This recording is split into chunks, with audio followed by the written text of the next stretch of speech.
you care about if somebody ain't got no ass? What they gotta do with you? Is you God? Is you the ass police? Where'd you go? What's Gucci, y'all? My name is Symphony and I am back with another video. And today I will be talking about body issues, insecurities, but especially as a black girl. I just kind of wanted to talk about this because it's something that I've struggled with for years. And it was actually it was a Reddit post and it just popped up on my phone and it said, what did it say? Having a flat back as a black girl. And I felt that in my core, okay? I felt that in my core because your girl is not, below this camera, there is nothing going on in terms of thickness. I am a skinny person. But for a long time, I just really did not like how I looked. And I just wanted to talk about that. And I know, you know, we always hear body positivity movements centered around skinny women, fat women.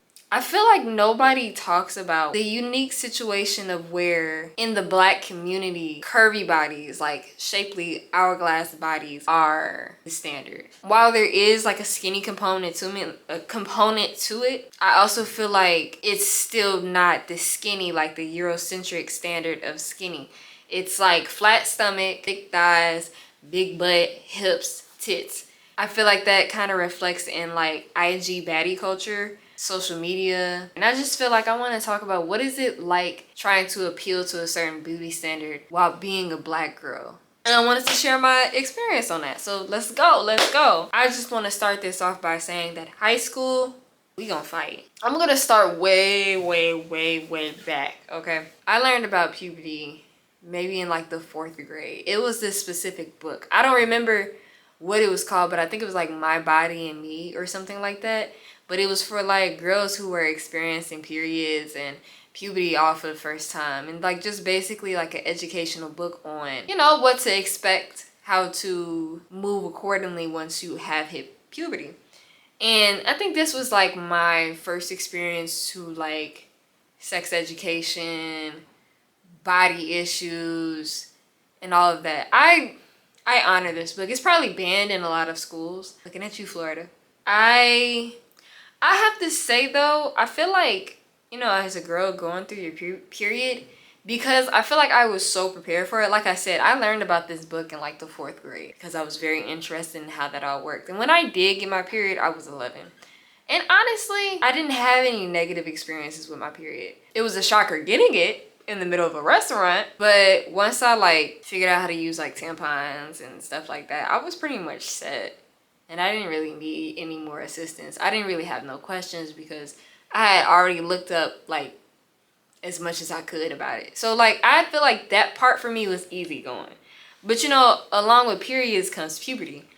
And with puberty, so in the 6th grade, which is when I was starting to hit puberty and whatever, actually probably even earlier than that. In the 6th grade, that's when I started to see and notice that other girls were more developed than I was. I mean, these girls had Coke bottle bodies. And so I'm damn, where am I at? And I think the only reason why I even started to think that is because there was this boy. He said, if I was to smack your butt, all I would be smacking his ear. And that kind of set the tone for the rest of my experience. And you know, it didn't really get me down so much, but I will say after that point, I was a little bit more focused in on what my body looked like than ever before. That's when I actually became conscious of my shape. But it wasn't until I think maybe my freshman year of high school. And this is just so random, I feel it's just I don't know what was going through my head. I don't know what my logic was behind this. But you know, as you know, if you've seen my previous video, I am an artist. And a part of being an artist is learning about the human anatomy. And I read, I was looking at this guideline about how the female body was supposed to look. And it said that on an average typical female body, the shoulders are supposed to align with the hips. So if your shoulders are like right here, your hips are also like right there. And I don't know, like, it's just like teenagers are so interesting, because what made me think that my 14-year-old, 13-year-old, 12-year-old body was gonna look like an adult female anatomical figure? What made me think that? Why? Like, I just took that, and ever since I read that, I just ran with it, and it just became like my biggest insecurity. Not only that, but not every adult female human is going to have their hips line up with their shoulders. There are many women who have hips that don't align with their shoulders, or their hips actually go farther out than their shoulders width. Like, that was a very general description of what like the female human anatomy looks like. And I didn't think about that. I was like so deeply worried about not having a shape. When I read that, then came along the, ooh girl, you real skinny. Oh, you're so flat, you don't have no titties, you don't have no booty, you're unattractive to me, I don't think you're attractive. Or the flip side of, oh, you skinny, but it's okay, I'm gonna make sure you get thick. Like, these are things that have been said to me. And this is not to say by any means that it could be comparable to someone who is overweight.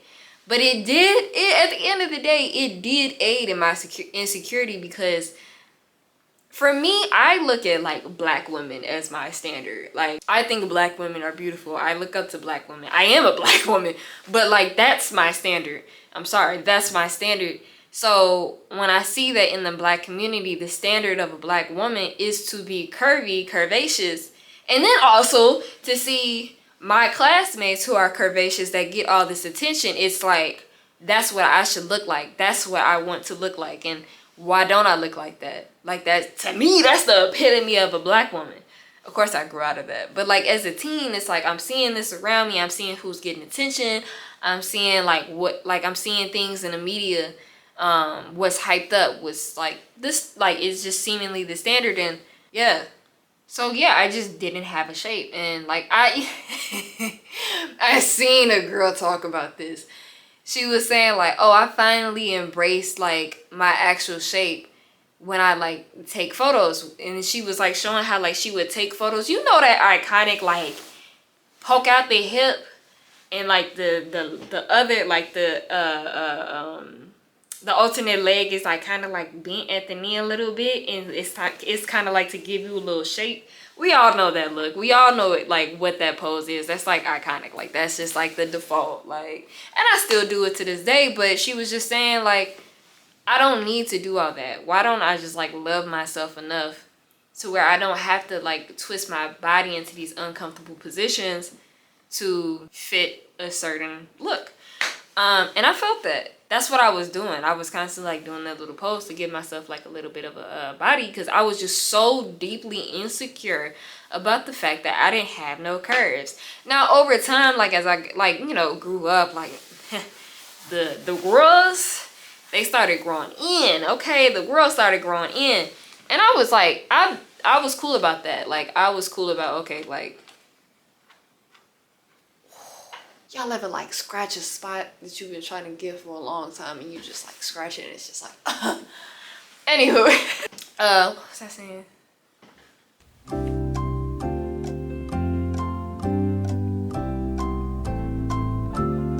Oh, I was never really insecure about like the upper half of my body. The lower half, yeah, I had a problem with it. Like, I wanted to be thick so bad. When it came to like my face, I didn't really have a lot of acne. I actually had more acne in like elementary school than I had in high school, because I went on birth control and that cleared up my face so good. I felt pretty. I knew I was pretty, but I think I was a different kind of pretty. Like, again, when it comes to like social media and the IG baddie, and like, I didn't feel popular pretty. Pretty, but not IG baddie pretty. That messed with me just a little bit. Like, it was actually times where I actually just couldn't understand why I had so many guys on me. So it's like, I see like, you know, like I see these people being attracted to me or whatever, but like, it never made me feel like I was a certain standard of pretty, which is interesting. I know I'm pretty now. Okay, I am obsessed with this face. But I mean, I can't say too much because that wasn't my biggest insecurity. My biggest insecurity was not my face. It was my body. So like I said, none of this is ever to say that like, you know, like I can compare my struggles to a fat woman, because it's not the same. But again, I feel like I just don't see enough people actually admitting the fact that in the Black community, having no shape, because you can be skinny with a shape. I didn't have a shape at all.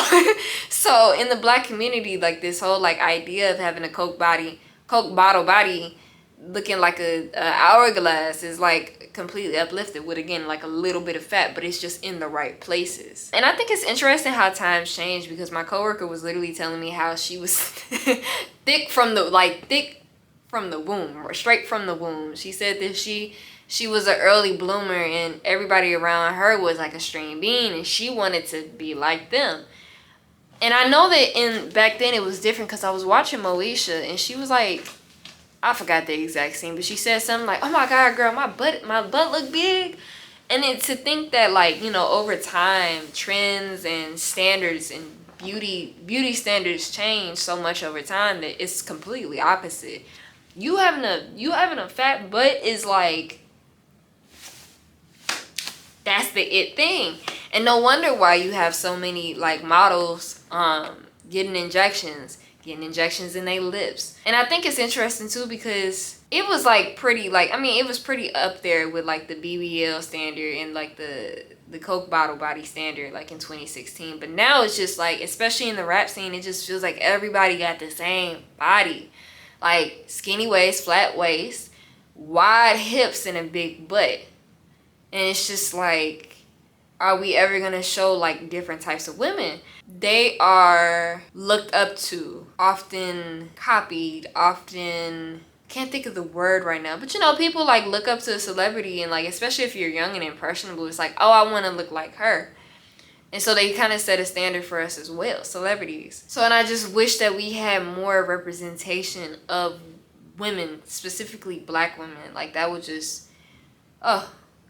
Like Flo Milli kind of getting thick now though. But like Flo Milli was like a girl I had finally seen that had like a skinny body. It wasn't like the same cookie cutter shape of a Black woman. And I really appreciated that. Along with Coi Leray, even though I'm not skinny as Coi Leray, but Coi Leray.